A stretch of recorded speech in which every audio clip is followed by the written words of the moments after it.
विनाश होने वाली पुरानी दुनिया की पुरानी चीज़ों को देखते हुए भी नहीं देखने की, नर से नारायण बनने के लिए कहनी और करनी एक समान बनाने की, अविनाशी ज्ञान रत्नों का कदर रखने की, इससे अपनी ऊंची कमाई करने की, नाम रूप की ग्रहचारी से बचने के लिए याद में रहने का पुरुषार्थ करने की, सर्व तरह की ग्रहचारियों से मुक्त करने वाले ज्ञान के सागर परमपिता परमात्मा की हम आत्माओं के लिए आज की मुरली से शिक्षा है। इस कलयुग के अंतिम दौर में बाप की छत्र छाया ही हम आत्माओं के लिए सुरक्षा कवच है। इसके नीचे तब हम रह सकते हैं जब हम निरंतर आत्म अभिमानी बनकर परमपिता परमात्मा की याद में रहें, उनकी श्रीमत पर चलें। उनकी छत्र छाया के नीचे रहते हुए नाजुक परिस्थितियों में भी हम कमल पुष्प समान न्यारे और प्यारे रह सकते हैं। ये समझ देते हुए परमपिता परमात्मा हम आत्माओं को वरदान देते हैं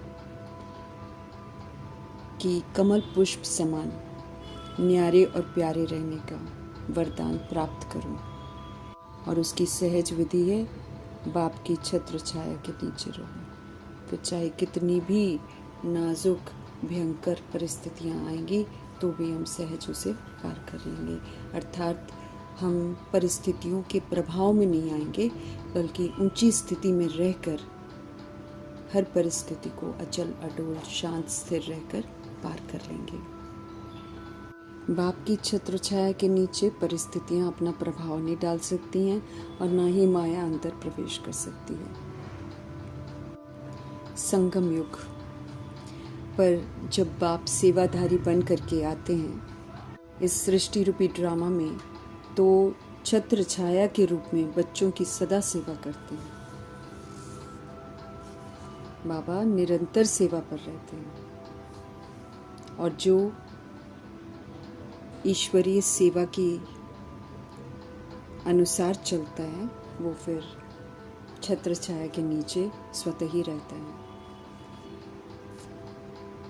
इस समय संगम युग में परमपिता परमात्मा सृष्टि रूपी ड्रामा में मौजूद रहते हैं, इसलिए याद करते ही सेकंड में साथ का अनुभव कराते हैं। अगर हम सेकंड भी उनको याद करें तो उसी वक्त अपने होने का, अपने साथ होने का वो अनुभव कराते हैं। याद से याद जुड़ती है ना, तो अगर हम याद करेंगे तो स्वतः ही वो अपना अनुभव कराएंगे। लेकिन अगर हम याद नहीं करते हैं तो फिर तो हम उनकी छत्र छाया में नहीं है, फिर तो हम स्वयं को खुद ही खतरे में डालते हैं। ये जो याद की छत्र छाया है, ये तो ऐसी सुरक्षित छत्र छाया है कि कैसी भी नाजुक परिस्थितियां हों उसमें भी ये छत्र छाया जो है ताकत देती है, ताकि हम प्रभाव मुक्त रहते हुए कमल पुष्प के समान बिल्कुल डिटैच परिस्थितियों के प्रभाव से मुक्त अचल अडोल रहकर उसको पार कर सकते हैं। जो न्यारे रहते हैं परिस्थितियों में, वही फिर आत्मा को प्यारा बना देते हैं। इसमें फिर कहीं मेहनत नहीं लगती, हमको मेहनत की ज़रूरत ही नहीं है अगर हम बाबा की छत्र छाया में हैं। मेहनत तो हमको तब करनी पड़ती है जब हम बाबा की छत्र छाया में नहीं रहते हैं और अपनी मनमत और परमत के अनुसार चलते हैं। बाबा तो सदा वफादार है, लेकिन अगर हम वफादारी निभाएं एक बाप दूसरा न कोई की, तब वो हमारे सहारे दाता बनते हैं। बाप को सामने लाने से, स्वस्थिति में स्थित होने से कैसी भी परिस्थिति अपने आप परिवर्तन भी हो जाती है। अगर हम सदा बाप को अपने सम्मुख रखें और सदा हम स्वस्थिति में अर्थात आत्मिक स्थिति में रहें, तो ये स्थिति जो है पावरफुल स्थिति है। ऐसी स्थिति में स्थित होने से कैसी भी परिस्थिति आए वो अपने आप बदल जाती है, तंग नहीं करती है वो परिस्थिति फिर, क्योंकि स्वस्थिति ऊंची स्थिति है। और परमात्मा को सम्मुख रखना अर्थात सर्वशक्तिवान को अपने साथ रखना माना सारी शक्तियाँ स्वतः ही हाजिर हो जाती हैं। ऐसे सर्वशक्तिवान के साथ और आत्मिक स्थिति में स्थित रहने से परिस्थितियाँ तो तंग कर ही नहीं सकती हैं, वो स्वतः ही अपने आप परिवर्तन हो जाती हैं। तो वरदान को बाप की छत्र छाया में रहकर फलीभूत करना है। बातें तो आती हैं और बातें चली जाती हैं, परमपिता परमात्मा कहते हैं इनका पर्दा बीच में आने मत दो, अर्थात इनके प्रभाव में बिल्कुल मत आओ। जब वो आई है तो वो चली भी जाएगी। बिंदी लगा दो। तो जब हम इन बातों को बीच में आने नहीं देंगे तो बाप का साथ सदा अनुभव होता रहेगा, क्योंकि जो भी दुनियावी बातें हैं, चाहे कैसी भी बातें हैं, जैसे वो हमारी ज़िंदगी में आती है वैसे ही हम बाप का साथ छोड़ देते हैं और बातों में उलझ जाते हैं। लेकिन अगर हम बातों का पर्दा कभी बीच में पड़ने ही न दें, नॉलेजफुल होकर बिंदी लगाकर उसको वहीं ख़त्म कर दें, तो हम बाप के साथ का अनुभव सदा करते रहेंगे। हम आत्माओं को अव्यक्त इशारा मिल रहा है आजकल कि आत्मिक स्थिति में रहने का अभ्यास करो। अब अंतर्मुखी बनो, आत्मिक स्थिति में रहने का अभ्यास करो। अब अंतर्मुखी बनो।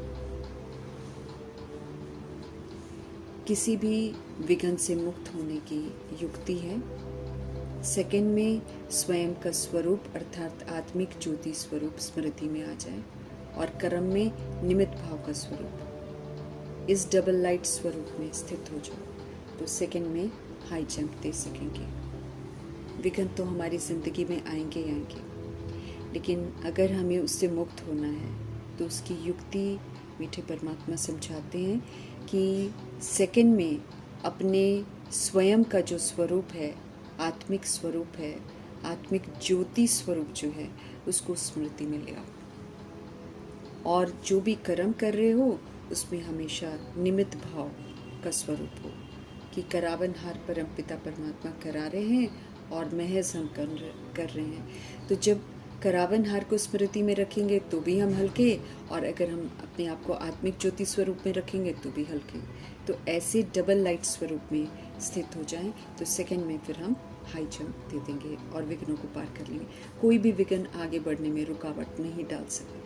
वो रुकावट तब डालता है जब हम देह के भान में रहते हैं, जब हम देह के अभिमान में रहते हैं, जब हम देह की कमी कमज़ोरियों को यूज़ करते हैं। लेकिन आत्मिक ज्योति स्वरूप में अगर हम स्थित हो जाते हैं और फिर करावनहार परमपिता परमात्मा की स्मृति में रहते हैं कि वो मुझसे करवा रहे हैं, तो हम कभी भी विघ्न के वशीभूत हो नहीं सकते हैं। हम सब अब नए संबंध में जा रहे हैं, अर्थात दैवी संबंध में जा रहे हैं। इसलिए यहाँ के कर्म बंधनी संबंधों को भूल जाना है। यहाँ जितना भी हमने कर्म में आकर बंधन बनाए हैं उन संबंधों को भूल जाना है, क्योंकि अब तो हमको नए संबंध में जाना है। ये बंधन वाला संबंध वहाँ नहीं जाएगा, इसीलिए इसको भूलना है और कर्मातीत बनने का पुरुषार्थ करना है। अर्थात सबके साथ शुभ भावना शुभकामना के साथ दुआओं के साथ सारा हिसाब किताब चुकतू करके अपने आप को क्लियर कर लेना है। फिर कर्मातीत बन जाएंगे और स्वतः ही फिर हम नए संबंधों में जाएंगे। पुराने संबंध हमारे साथ जाएंगे नहीं, क्योंकि वो विकारी बंधन के संबंध हैं, उनसे हमको मुक्त होना है। इस समय जब प्रभु जी ड्रामा में आते हैं तब गरीब होना एक ब्लेसिंग है, क्योंकि जो गरीब बच्चे हैं वही परमपिता परमात्मा से कनेक्ट होते हैं, उनसे पढ़ते हैं, उनसे वर्षा लेते हैं। जिन्हें पैसे का गुरूर है वो तो फिर इस लाइन में आते ही नहीं हैं, इसीलिए इस समय गरीब बच्चों की बाबा वाह वाह करते हैं। और जो अनपढ़ बच्चे हैं उनको भी देखकर खुश होते हैं, क्योंकि जो भी पढ़ा हुआ है उसको तो भुलाना ही है। तो माना शास्त्रों को जो पढ़ा लिखा होता है ना, वो तो चित्त पर लिख जाता है, बहुत ज़्यादा हम उसको अपने अंदर धारण कर लेते हैं। अब जिन्होंने शास्त्र पढ़े हैं उनको भुलाने की मेहनत करनी पड़ती है, और जिन्होंने नहीं पढ़े हैं उनके लिए कोई मेहनत नहीं होती है। तो ऐसे बच्चों की बाबा वाह वाह करते हैं। हमें अपने को आत्मा समझना है और आत्म अभिमानी भव, देही अभिमानी भव, ये जो वरदान हमको मिला है इसको फलीभूत करना है। अर्थात सतोगुणी आत्मा बनकर, निराकारी आत्मा बनकर, परमधाम निवासी आत्मा बनकर, परमात्मा का बच्चा बनकर हमें पाठ बजाना है। हम आत्माओं के अंदर ही सारे जन्मों का पाठ भरा हुआ है। हम आत्माएं पुनर्जन्म में आकर एक शरीर लेकर दूसरा एक शरीर छोड़कर दूसरा लेते हैं। ये इस तरह हम कर्मों के हिसाब किताब में आते हैं। अब ये शरीर खलास होने हैं, सभी शरीर खलास होने हैं, जो दिखाई देता है सब खलास हो जाना है। इसीलिए स्वयं को आत्मा निश्चित करना बहुत ज़रूरी है। आत्मा अविनाशी है, वो कभी भी मरती नहीं है। तो ये ज्ञान जो है अभी ही हमको मिलता है, फिर कोई को इन बातों का तो पता नहीं है। अब हमें समझ से हर पाठ बजाना है। बाप का फरमान है, जितना हो सके याद में रहो। धंधे धोरी भले करो, लेकिन याद में ज़रूर रहना है। गृहस्थ व्यवहार में रहते हैं तो भी हमको कमल फूल समान पवित्र रहना है, अर्थात विकारों के प्रभाव में नहीं आना है। जितना हो सके प्रभु को याद करते रहेंगे तो निर्विकारी हो जाएंगे। समझ देते हैं कि माया के तूफान तो बहुत आएंगे, लेकिन माया के वशीभूत हमको नहीं होना है। हमें माया जीत बनना है। भिन्न भिन्न युक्तियाँ जो बाबा बताते हैं कि कमी कमज़ोरियों को यूज़ नहीं करो तो माया जीत बन जाएगी। माया तंग तो करती रहेगी, यही तो युद्ध है जो हम आत्माओं का अपने साथ ही अंदर अंदर चलता है, क्योंकि हम अपनी कमी कमज़ोरियों को यूज़ नहीं करने की प्रतिज्ञा करते हैं और माया हमको उकसाती है कि इसको यूज़ करो, क्योंकि आधा कल्प हमने उसको यूज़ किया है। तो जितना हम हल्के होंगे उतना बंधन भी हमारे कम होते जाएंगे। आत्मा शुरू में निर्बंधन थी, अभी फिर से उसको निर्बंधन बनकर वापस घर जाना है। इसलिए हमें नया कोई भी बंधन नहीं बांधना है। अब हमें विस्तार से सार की तरफ लौटना है, क्योंकि न तो हम यहाँ के संबंध वापस ले जा सकते हैं, न हम अपनी देह को वापस ले जा सकते हैं। इसलिए हमको अशरीरी निर्बंधन नहीं बनना है। जितने हिसाब किताब हमने किसी के साथ बनाए हैं उसे ट्रस्टी बनकर पाठ बजाकर चुकता करना है। यहीं पर सेटल करके हम वापस घर जा सकते हैं। बिंदी रूप में वापस घर जाना है। इसलिए जितना भी विस्तार है उसे समझ से भूल जाना है। हम आत्माओं को इस समय समझ मिली है कि हम निराकार आत्माएं हैं और हम निराकार आत्माओं के असल में माता पिता जो हैं वो शिव पिता परमात्मा है। उन्हीं के साथ हमारा सारा संबंध है। ये देह रूपी इंस्ट्रूमेंट तो बाद में लेते हैं, दैहिक रिश्ते बाद में लेते हैं, ये तो देह के साथ ख़त्म हो जाते हैं। असल में हमारा रिश्ता आत्मा आत्मा का है, भाई भाई का है। पुराना सब कुछ लेकर अब परमपिता परमात्मा से भविष्य के लिए सब कुछ नया लेना है, नए संबंध में आना है। ईश्वरीय पढ़ाई भविष्य 21 जन्मों के लिए है, इसलिए इसे पूरी तरह पढ़ना है, अपनी प्रारब्ध बनानी है। यहीं से प्रारब्ध बनाकर लेकर जाएंगे। पहले शांति धाम अपने घर जाएंगे, फिर सुख धाम में आएंगे। ये दुनिया तो छीछी है, ये तो विकारी है, ये तो छल कपट वाली है, इसमें धोखा है, चोरी है, ठगी है, सब कुछ है। तो इस छीछी दुनिया से हम छूट जाएंगे। ये तो नर्क है। अब सत्युग स्वर्ग में जाने की तैयारी करनी है। मनुष्य इस समय घोर अंधेरे में है। अभी परमात्मा से मिली हुई समझ से हम सब अंधेरे से प्रकाश में आते हैं। ज्ञान से हम धनवान बनते हैं, चरित्रवान बनते हैं, फिर नई दुनिया में जाने का हक प्राप्त करते हैं। पुरानी दुनिया विनाश हो जानी है और परमपिता परमात्मा स्पष्ट करते हैं कि जो कर्मातीत अवस्था वाले होंगे वो धर्मराजपुरी में सज़ा नहीं खाएंगे। इसलिए हमें सारे अपने कार्मिक बॉन्डेज जो बना रखे हैं यहीं पर सतोगुनी और सत्युगी पाठ बजाकर सेटल कर लेंगे। फिर हमको धर्मराज से कोई सज़ा नहीं मिलेगी। जो कर्मातीत अवस्था को नहीं पाते हैं वो धर्मराजपुरी में सज़ा भी खाते हैं और फिर गर्भ जेल में भी आते हैं। गर्भ जेल भी कड़ी सजाएं होती हैं। देह अभिमान में आने से माया नुकसान करती है, इसलिए हमको देही अभिमानी बनने की मेहनत करनी है। मेहनत बगैर हम ऊंच मर्तबा नहीं पा सकते हैं। शरीर निर्वाह के लिए जो पढ़ते हैं, लेकिन असल में तो सब कुछ खलास हो जाना है। तो इसलिए जितना हो सके हमको बाप को याद करके पावन बनना है। थोड़ा बहुत जो रोटी मिलती है उसको खाना है, ज़्यादा खाने की ख्वाहिशें नहीं रखनी है, किसी भी तरीके का लालच नहीं करना है।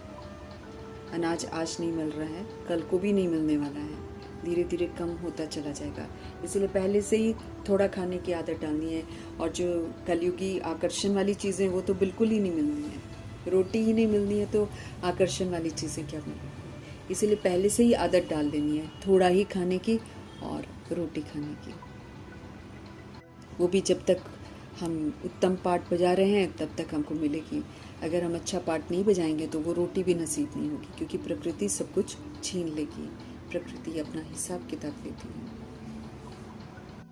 बाबा के बच्चे भी जो हैं, अगर वो ये सोचते हैं कि वो ईश्वरीय सर्विस करते हैं इसलिए उनको गवर्नमेंट दे देगी, ऐसा नहीं समझना है।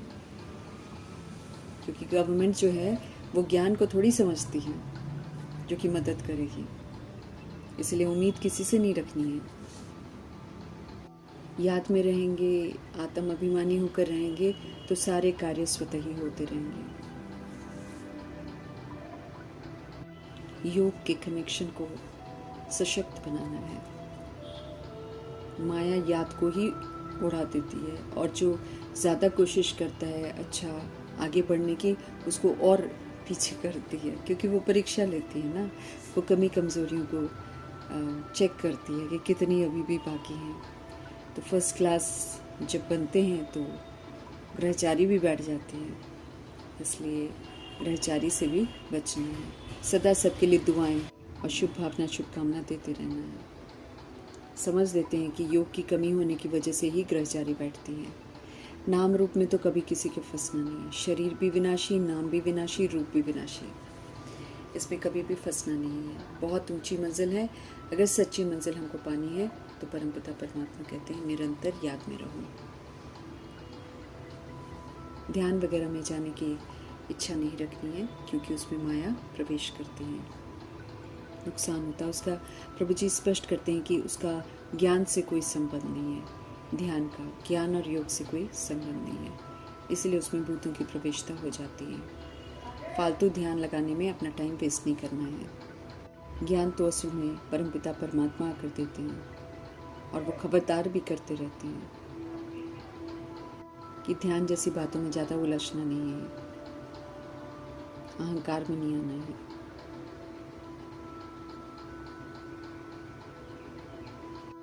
अहंकार भी आ जाता है, इससे भी बचना है।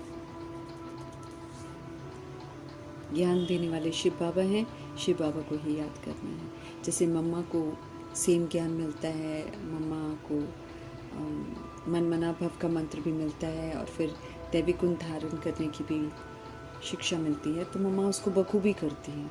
तो अब हमको अपने को देखना है कि हम कहाँ तक दैविक गुण धारण करते हैं। यहीं पर दैविक गुण धारण करें, यहाँ से ही लेकर जाना है। फर्स्ट क्लास अवस्था अपनी बनानी है। क्रोध रूपी भूत को नहीं आने देना है, कोई भी भूत को आने नहीं देना, क्योंकि कोई भी भूत अगर हमारे अंदर आता है तो फिर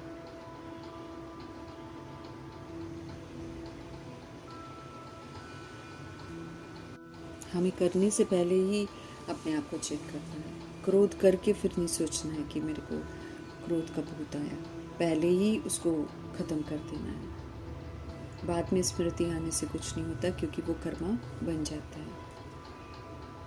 अपनी भूल को रियलाइज करके अपने आप को सुधारना है।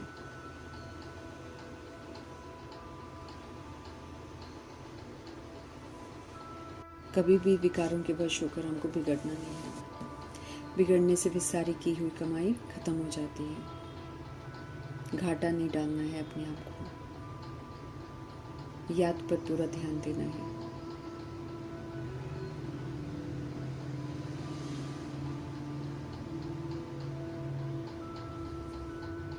परमपिता परमात्मा जो हैं, जैसे हैं, उन्हें यथार्थ रीति जानकर मानकर उनको याद करना है। अपने को आत्मा समझना है। लोग तो मरने समय लोगों को कहते हैं कि भगवान को याद करो, लेकिन याद तो हमको पहले से करना है ना, उनको जानना भी तो ज़रूरी है। तो पहले से ही याद की यात्रा में रहना है। कोई भी यहाँ से वापस नहीं जाता है, सब यहीं पर मौजूद हैं, पुनर्जन्म में आकर पाठ बजाते रहते हैं। न तो विक्रम विनाश होते हैं और ना ही कोई वापस जाता है। चाहे कोई कितना भी संस्कार करता रहे, आत्मा तो पुनः पाठ बजाती रहती है। अंत में प्रभु जी आकर सबकी गति सदगति करते हैं, विक्रम विनाश करने की विधि भी बताते हैं। आज के तमो प्रधान बुद्धि वाले अपने आप को भगवान कह बैठते हैं, लेकिन हमें किसी की बातों में भी नहीं आना है। परमात्मा ही आकर अनाथ से सनाथ बनाते हैं। कहीं भी जाओ बाप कहते हैं सदा याद में रहो, बड़ी भारी कमाई है, इससे अपने आप को वंचित नहीं करना है।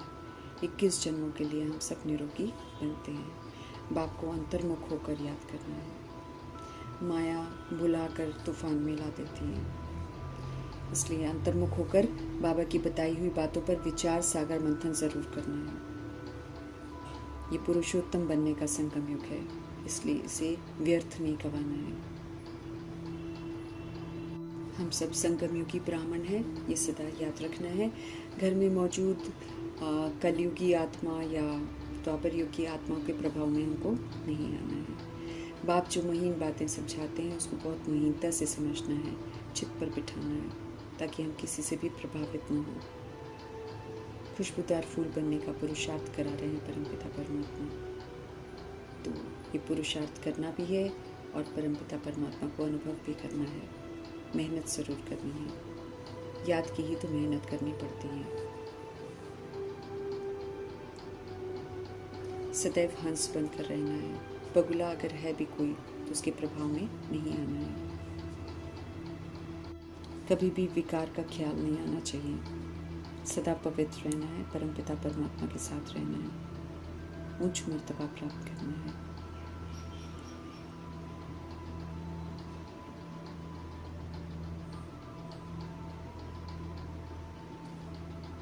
संकल्प में भी कभी कोई विकारी ख्यालात ना आए, ऐसी अवस्था हमको बनानी है।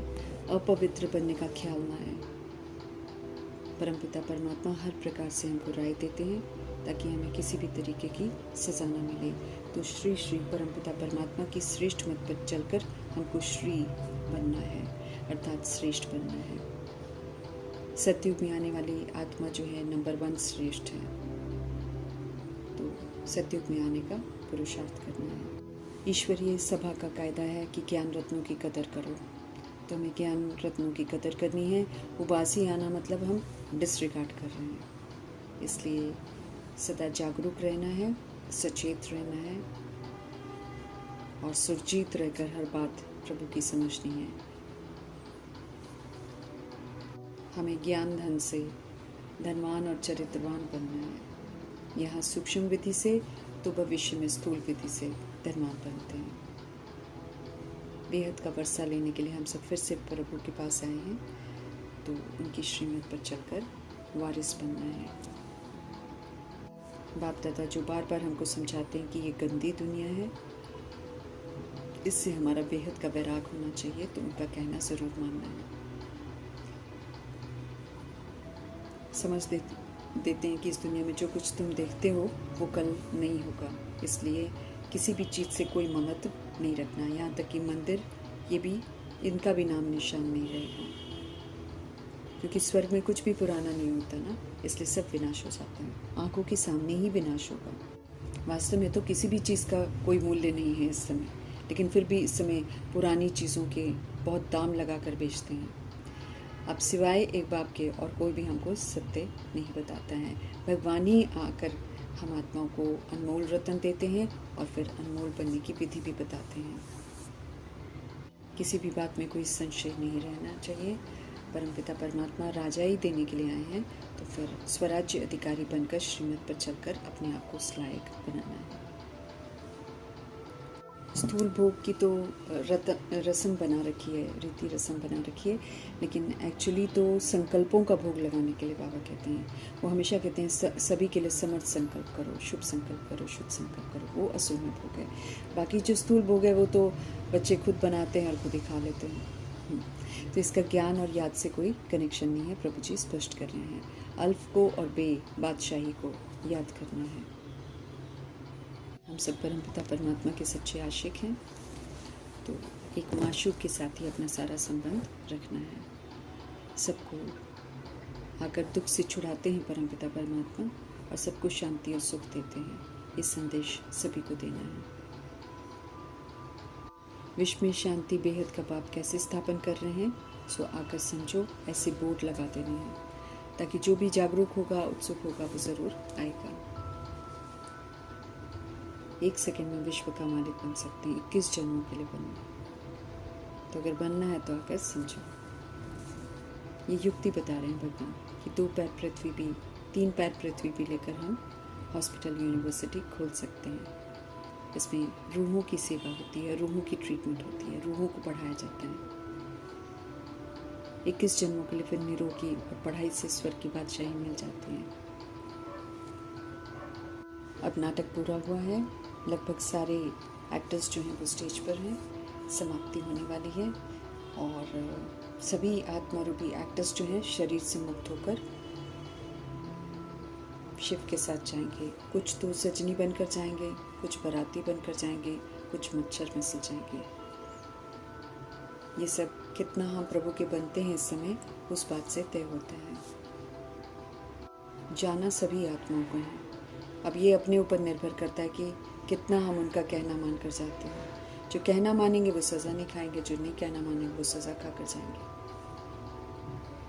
शरीर रूपी पुरानी खाल को छोड़ना है और नई खाल लेनी है। तो फर्स्ट क्लास शरीर कमाना भी है। जितना हम इस शरीर को भूलेंगे उतना ही फर्स्ट क्लास शरीर हम कमा पाएंगे। अगर हम पुराने को ही देखते रहेंगे तो फिर आगे के लिए कैसे शरीर, क्योंकि वहाँ का शरीर कमाने के लिए बिल्कुल कंचन बनना है, बिल्कुल पवित्र बनना है हमको। जो बनता है उसी को तो मिलता है वैसा शरीर। हर चीज़ भविष्य की हमको कमानी है। अगर हम श्रीमत पर चलते हैं मतलब हम कमाते हैं। सड़ी हुई छीछी खल से ममत्व नहीं रखना है, इसको तो छोड़कर नई दुनिया में जाना है। मुरली रूपी सत्यनारायण की कथा को बहुत अच्छी रीति समझना है, क्योंकि जो इस कथा के अनुसार चलता है वही तो नारायण के घराने में आता है। हाथों से काम करना है, दिल बाप के साथ लगा हुआ रहे। जितना हम धारणा करेंगे उतना हमारे को नॉलेज की वैल्यू होती जाएगी। नॉलेज की धारणा से हम धनवान बनते जाएंगे। ये रूहानी नॉलेज है, इससे रूह जो है धनवान बनती है। हम आत्मा ही शरीर से बोलती हैं, आत्मा ही ज्ञान लेती है, आत्मा ही धारणा करती है। ये सब कुछ समझते हुए हमें आत्मा का पाठ पूरा अच्छी तरह पक्का कर लेना है, तभी हमारा योग जो है परमपिता परमात्मा जी के साथ सदा लगा रहेगा। हम आत्मा को पुनः सत्य स्वरूप में स्थित करने वाले सत्यम शिवम सुंदरम जी का धन्यवाद।